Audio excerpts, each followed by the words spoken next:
Good afternoon. Welcome to the IR interview series. I am Dr. Jon Åberg, Senior Lecturer in the Department of Global Political Studies at Malmö University. In this interview series, we interview IR scholars about their preferred theoretical perspectives. The idea is to get a brief account of why scholars have come to appreciate a certain IR theory through a short interview. Today, I have the honor to interview a great scholar. Welcome, Professor Jennifer Sterling Folker. Thank you for having me. Happy to be here. Yeah, awesome. So please, before we start with the more specific theoretical questions, could you please tell me about your scholarly background? Yeah, sure. So I got my PhD from the University of Chicago. Funny story, I went there to study Chinese politics and Asian politics in general. I thought I was going to be a China expert. Went there to study under Tang Zhou, who was at the time a leading scholar of Chinese politics. Unfortunately, he passed away within the first 3 years of my dissertation or my graduate studies, and they didn't replace him with a China expert. So I sort of floundered around trying to figure out what I was going to do. And since everybody seemed to do IR theory, I said, I guess I could do that, whatever that is. And so I became an IR theorist. Was hired at the University of Connecticut in 1994 to teach international political economy, of all things. But when I got there, my colleague Betty Hansen said, well, I'm sick of teaching international organizational law. Could you teach that instead? So I was like, okay, I guess, you know. So I guess the history of my career is I'm always like, yeah, whatever you want me to do. Yeah. So I became an IO scholar, international organization scholar, which is really a scholar of world order, but sort of specialized thereafter, not only in realism, but also comparative theoretical frameworks, I guess, you know, really comparing the different isms, thinking about their epistemological and ontological choices and where that leads them when they're trying to explain whatever the current event of the moment is. So. Okay, awesome. Thank you very much for that introduction. But where do you work now? Where are you based now? So I'm still at the University of Connecticut. I'm one of those people who actually stayed where I started. And I should just say, as an aside, that's a sort of a personal, my family and my husband's family were from New England. So we had wanted to come back here when we finished our PhDs, and we're very lucky to get tenure track jobs in places. So I actually, and UConn's been very good to me, I have to say. So I had no real incentive to sort of go out and find a different location. And it's a research one institution. It values, research. So it's been a good place to be. So I've been here my entire career, oddly enough. I don't think many people can say that these days. Yeah, well, that's great. Nothing wrong with that. Yeah, thank you. Yeah, so, okay.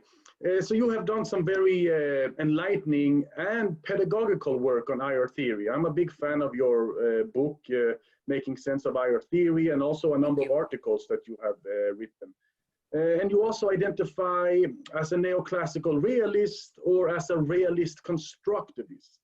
And I would like to focus on realist constructivism. What does this combination of theoretical categories really mean? And what are some of the key realist constructivist insights when it comes to IR research in general? Right, good. The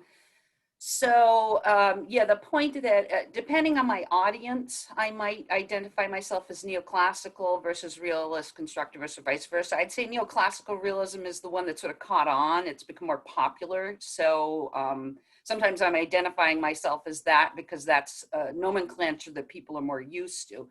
The realist constructivist, but really I started as a realist constructivist. And there was a series of I did an article in 2002, and then there was a forum that Patrick Thaddeus Jackson and Dan Nexon and Sammy Barkin and Janice Bially Mattern, we all participated in a forum back in 2002 on realism constructivism and how you can combine the two. And I think, historically, we're talking that constructivism was presented as a challenge to realism, that realism could only explain stasis, and that it struggled to explain change in international politics and world order in general. And when Wendt came on the scene and constructivism and Nick Onuf's work was sort of on the rise, its big claim was that it could explain change in a way that realism could not. So that and particularly with the end of the Cold War, that event seemed to reinforce this notion that realism was just about stasis, couldn't talk about change in any way, whereas constructivism could. And from my perspective, both of them had good points, right? They were, if one's about stasis, one's about change, then it kind of indicates you need both to really understand what's going on. I mean, in some ways, they're right to critique each other for being just, a single type of explanation, either about stasis or change. And so it struck me that really what we needed was a way to combine those two. So some of the piece that I wrote in 2002 in International Studies Review tries to think out the logic for how you would combine realism and constructivism in a logical fashion. Like, how can you actually combine them when they seem to start from very different points of view? And then in that piece, I really tried to get into, well, what is sort of the logic? What is realism assuming about the world? What is its sort of ontological vision? What is its vision of reality? And what I argued there was it has a sort of Darwinian vision of the way the world works, which allows it to talk about how there are limitations on what can be socially constructed. And the one that I argued in that piece that has stuck with me to this day that I think is consistent with realism is that human beings form groups, that they're actually very social creatures, and that basic to human existence is the formation of groups. And the groups serve as a sort of limitation on sort of how social construction is going to occur. Conversely, constructivism is so open-ended that and I explore in that article sort of the different constructivists, how, the discussions about whether there's a biological plateau to what's constructed or if anything goes. And that's, of course, one of the criticisms that was leveled at constructivism at the start was that it seemed like if you can imagine it, you can create it. Thereby, it was not recognizing that there are any limitations to what could be socially constructed. So in that piece, I'm talking about how you can combine those, that realism can tell you so that groups are going to form, but they can't, and that there's going to be a dynamic of group interaction, but they can't tell you what the social practices are that the groups are actually going to develop. It's not like a recipe so that, just because groups are afraid in anarchy that they're going to behave in a certain way. In fact, it's very limited what realism can tell you. They're just going to say there's going to be some intergroup dynamics going on there. Sometimes it can be violent, sometimes it's not. But a lot of that's going to depend on the actual social practices that these groups have developed. And so my argument was that if you combine the two, if you take, and I guess this is kind of speaks to one of the questions I know you were going to ask him, what are some of the core concepts of realism constructivism? For realism is bringing the notion that groups are some sort of limitation or boundary on what can occur. Versus constructivism is bringing in the possibility of change, and it's bringing in the human contingency and the social practices. And if you put those together and sort of run the tape forward historically, then you can do a lot with that perspective. You can talk about history, you can talk about the contemporary moment, and you can sort of have an argument for why, the more things change, the more they stay the same, right? That classic phrase, which seems to capture IR all the time. That, as much that all the different things that are happening politically in the world today are things we've socially constructed, and yet groups are still forming some sort of cognitive boundary for the individuals that comprise them, that make them sort of favor in-group versus out-group. So if you, as I said, if you take that concept of groups, and then you take that notion, combine it with the historical contingency of constructivism, it gives you a way of talking about international relations that I think that both recognizes why there are limitations, but also possibilities. So the possibilities are within the context of group limitations.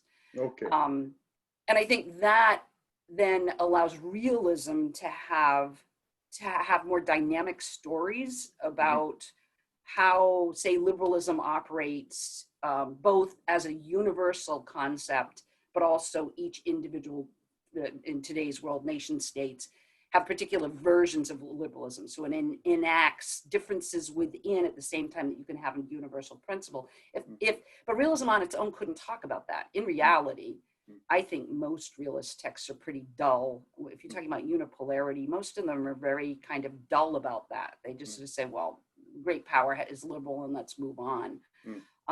Versus if you bring in constructivism, you can do all sorts of historical things within that context. You can really talk about the history of liberalism, where it comes from, how it's a shared universal principle, but then gets sliced up into these individual groups. Yeah, that makes sense.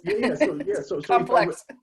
So if I relate this back to one of the articles that you wrote and the title of that article, I think it is, correct me if I'm wrong, realist environment, liberal process, and domestic level variables. Yes. So should we then understand that this emphasis here on group dynamics and interactions is about the environment and the Darwinian logic in terms of the environment? Yes. But the liberal process here in the title, is that actually a constructivist argument? But it's a liberal. Yeah. Okay. And then the domestic level variables is the neoclassical realist part of it. Or yes, you've parsed it out correctly in terms of sort of thinking about how to combine those to have a deeper explanatory narrative of what's occurring in the world. And the point I was just making, I think realism by itself doesn't really tell you much. It just tells you that groups are going to form. And yes, it has a Darwinian logic. They're going to compete over resources. If resources are scarce, if they're not, they're going to, their competition may be mild. But it actually doesn't tell you much about what they're actually going to do in the moment. It's a very sort of generic kind of transhistorical, the same way Darwinism is in some ways. Darwinism can't tell you which particular attributes are selected by a species. They're just telling you that the environment is contributing to a selection. So if I take that sort of same thinking to then what human beings are doing, we do construct our own realities. The key is we construct them in the context of groups. And so realism is just adding the group element. It's almost, we had this argument back in the day, should it be called constructivist realism? I know that. Constructivist realism or realist constructivism. Yes, and I have my qualms. I'm not sure, because to some extent I'm a realist, but I would say really the heavy lifting of explanation does come down to talking about how human beings socially construct their realities. And so a lot of the heavy lifting is actually constructivism, and that's the real fun of it, I mean, Randy Schweller has this great comment he's made, and I think he's put it in print, where he says, once Waltz talked about polarity, there was nothing left for us realists to do. We had to become neoclassical realists or realist constructivists, because polarity just sort of settles down on you, and there's, there's no foreign policy anymore. There's no interesting stories. But to tell those stories in reality, I don't think realism allows you to tell those stories. I think you have to use constructivism. No, that makes a lot of sense. And Randall Schweller, he's a great scholar as well. I really appreciate what he's writing. But he's more, I would say, if he's anything, then I don't know if I'm categorizing correctly, but he would be more of a constructivist realist rather than a realist constructivist. Realist constructivist, right, exactly. And I think it's just where you want to start the story as to the relationship between the two. I mean, I like to start with realism. Look, this is the limitation, but doesn't tell us much. That's why we need constructivism. Meanwhile, constructivism needs realism to have some boundaries. Otherwise, it just sounds like anything goes, and that's not actually how it works, right? Not anything goes. I mean, structures do count. They do shape things. Even if agents are the ones creating them, they become sedentary and very difficult to change. So just because you think change doesn't mean it actually happens. So thinking about that is part of it. I recently had a talk with Professor Eric Ringmar as well, and he also criticized constructivism from a realist perspective, but he termed it an embodied realist critique. And perhaps more of a phenomenological, I always get that concept wrong, phenomenological and embodied, and perhaps even neurobiological realist critique of constructivism. That it's not just about interpretation and meaning, and some things are actually hardwired. I think that's actually what I was, when I actually delved into the constructivist literature, I was struck by how, and this is back in the day, but how many of the early constructivists were interested in what was hardwired and what was biologically hardwired and what wasn't. Mm-hmm. And ultimately, Nick Onuf is very interesting because he recognizes that he's making a choice when he decides that it's not hardwired. He actually says explicitly, I may be making the wrong choice here, but I don't think there's some sort of hard wiring going on, but I may be wrong, which I always think is a really kind of brilliant way to put it, because we don't really know. We're making, educated guesses and then creating theories, spinning theories out of that. And just on the point, I should say, I kind of start with that realism has sort of got a biological base. Or at least a vision of the way the world works. But there are lots of realist constructivists who don't start there. Like if you go to that forum that Patrick Thaddeus Jackson and Nexon, they think power is somehow the master element. And Sammy Barkin has also written 2 books on realist constructivism, and he doesn't start the same place I do. So you can have a general sensibility that these 2 things should go together, but mine is just one version of how you could put them together. But I think in general, it's showing that people are aware that the 2 can be complementary when you start thinking about it, and should kind of be complementary. Yeah, I think that's a great added value, actually, to think outside of the box.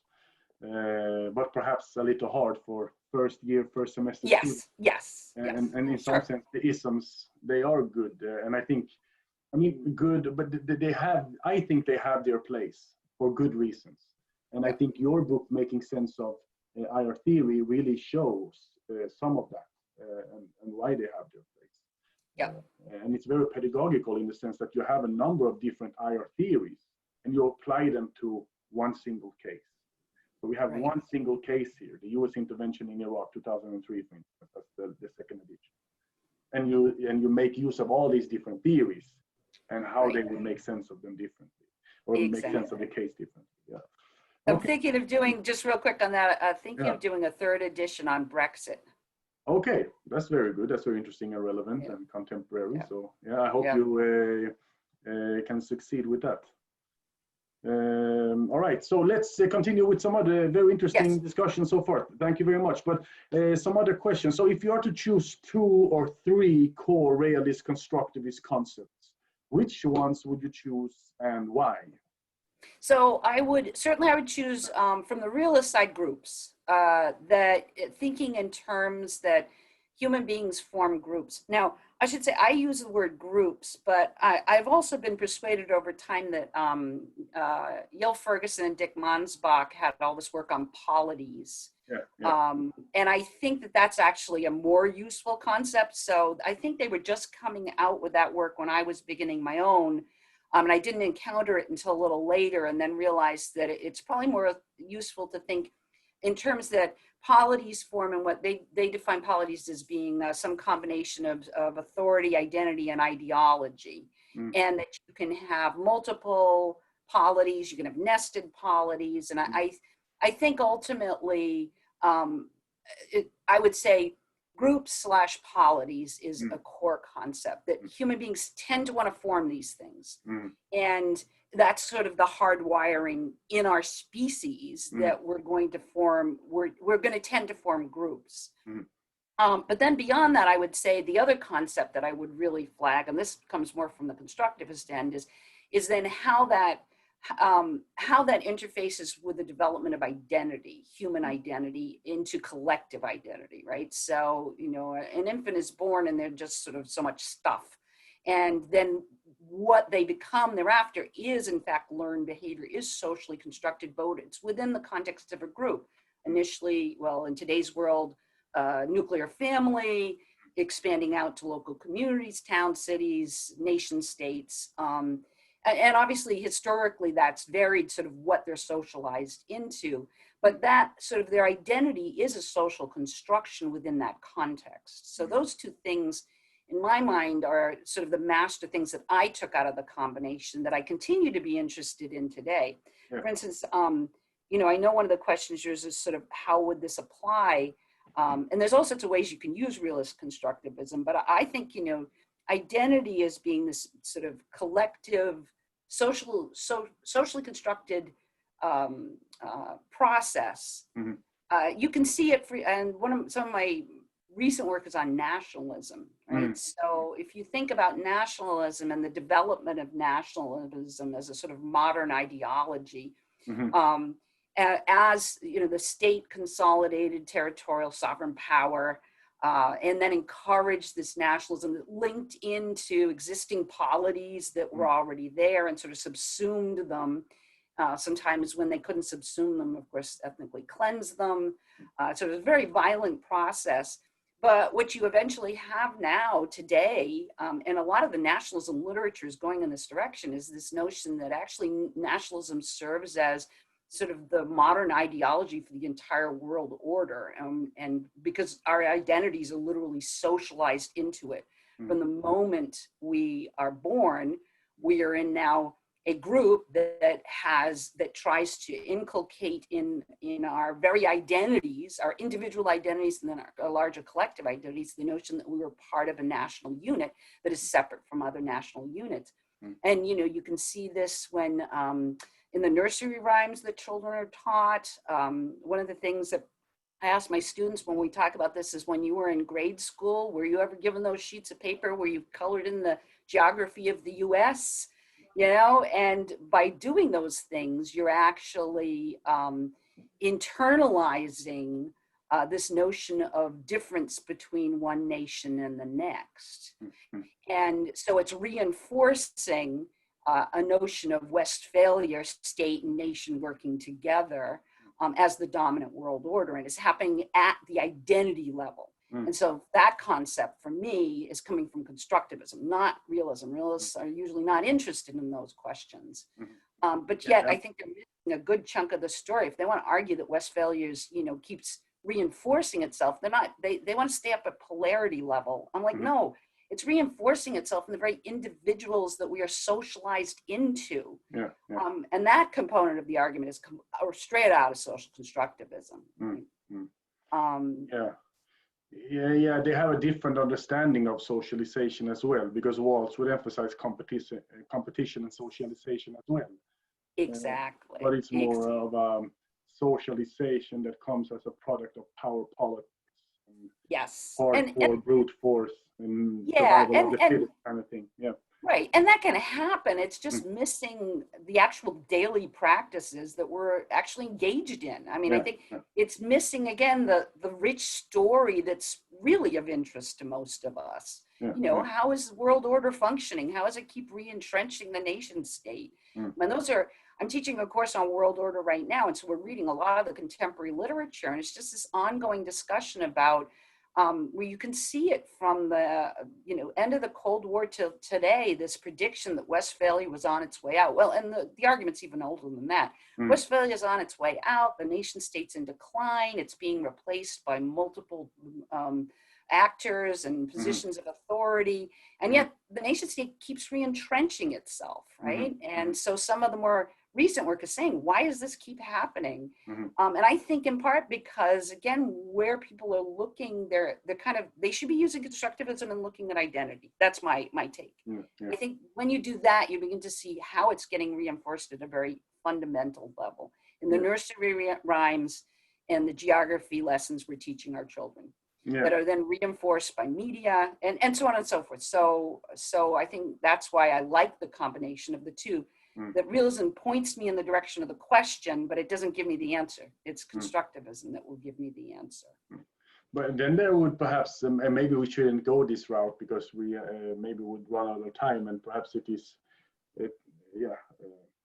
perhaps we would stray too much. But we could perhaps add a macro realist critique or a world systems critique or some kind of critique that emphasizes some kind of world polity or world empire perspective, where despite nationalism, despite this national identity, we could regard these phenomena as somehow epiphenomenal, and what we're actually seeing is a challenge to sovereignty. We see transnational corporations, we see increasing imperialist or imperial logic in how the United States is engaging with the world, and so on and so on. So yes, we have nationalism, we have national identity, but does it really matter? Does it really explain what we are seeing in terms of the foreign policy? But yeah, maybe that is too much of a discussion to go in that direction. No, it goes to the heart of it, because in fact, we were just reading yesterday arguments that were saying precisely that it's imperialism, dummy. You know, and one of the authors was saying that well, imperialism can work through the sovereign nation state, right? I mean, so it's actual imperialism is more of the master concept that's occurring in world order, that is world order. And absolutely your point that, you know, the sovereign nation state with nationalism and so on are secondary to that. What I think is fascinating about that, and actually I'm working on an article on this right now, is that, you know, Cal Holsty has a great line where he says, beauty and ski conditions, change is like beauty and ski conditions, it's in the eye of the beholder. So when you start positioning different explanations for world order, you know, everybody sees something different, right? You know, I mean, and so I can see what the imperialism literature is arguing. The same way I can see that the global governance literature, I see what they're arguing as well. And ultimately, I don't think anybody's ever going to win that debate. Even if I argue, look, I still think nationalism is really, is this, and they call it banal nationalism now. You know, it's not hot nationalism like we're going to overthrow, we're going to take over self-determination. It's sort of a banal way of existing in which it's informing the very way we think of the world without us even recognizing it. But, you know, I'm perfectly willing to entertain that that's just one tiny piece of the puzzle, and it may not be the actual heart of the matter. And that's why I like to, I guess that's one of the big pieces of advice I would always say is you always have to read broadly. You can't just stay within your own theoretical preference and say, if you like realism, then that's all I'm going to read. Sure, you may want to write to, you know, realist scholars in your scholarship and engage with them, but it's a very limited. The same way if you just wrote global governance, it's going to be limited. The same way if you just do focus on imperialism, it's going to be limited. So it's always good to go and read these different perspectives, and that's going to make your own argument stronger. But so ultimately, sharpen the swords. Yeah, exactly. But I think you're absolutely right that, you know, more of a world system or a world polity view would be very different from what I'm arguing. And we would probably we could argue back and forth by pointing to our favorite empirical examples to try to prove our point, which is typically what scholars do. But when you, confirmation bias. We cherry pick the thing that we think is going to show. And ultimately, I'm not sure any of us have it quite right, but that's the business of scholarship. That's the business of IR, right? And I think, again, to go back to your book, your book really shows that really well, I think. All right. Let's ask some more questions. So, in terms of policy relevance, could we speak of policy relevance? I mean, how would a realist constructivist approach policy, and how would it inform policy? Yeah, so I love this question in part because I completely reject it as a good question, and that's not your fault. That's not American IR is all about policy relevance, isn't it? Yeah, it is, and that's one of the things that has made me, I'd say, not a good fit with the American Academy. Because I really share from day one, I've shared the, you know, very famous Cox question, you know, statement that theory is always for somebody and for some purpose. And I've always been suspicious of what we're putting our theories to use for. Because I think ultimately, you know, theories are dangerous, and there's a reason why, you know, in most revolutions, the first people who are killed are the intellectuals. If they're not leading the revolution, they're the ones that go, because ideas are very dangerous, and they're dangerous in a lot of different ways. And as I say, ideas are very powerful. And I think in the American Academy, one of the things I teach to our first year grad students is a course called Nature of Political Inquiry, where we pull apart the American political science discipline and really get into how it's wedded to positivism and how that has shaped its scholarship. And I don't know if you've ever read any of Ido Oren's work, but He teaches at the No. University of Florida, and he has a book, Us and Our Enemies, or Our Enemies and Us, and he basically talks about how U.S. scholars, as behavioralist positivists, were complicit with foreign policy in some of the most egregious human rights violations and interventions that the U.S. government engaged in, and he really maps that out very well. He's part of a group of scholars who've sort of come to recognize that our being policy relevant to the US is sort of expected. We're supposed to be scientists, and we're supposed to come up with universal laws that therefore can be converted into policy recipes so we have better policy. But, you know, we're also talking about, going back to your point, you know, is US unipole or an empire? I don't see much difference between the two. I can very would disagree, but I think then what it's suggesting is that our by trying to be policy relevant, we're also supporting the policies of a very powerful nation state that does not necessarily use its power for good. As much as many of its own scholars would like to believe that were the case, I don't see it. So I actually believe that we should be very cautious about whether we want to be policy relevant. And Ann Norton has a great piece on political science as a vocation, where she says she's come to be suspicious of the activist scholar for precisely those reasons. Because they're often, when they see a problem. It's not necessarily the neo-con scholars or the liberal imperialist scholars. It could also be on the other side of the spectrum, like the socialist or the leftist academic activists. We have there as well. But isn't there a risk then that it becomes purely an ivory tower exercise? Well, you know, and that's what's right. And I was just about to say, and so you took the words right out of my mouth, that is the opposite side. If you're not going to be policy relevant, then what are you doing?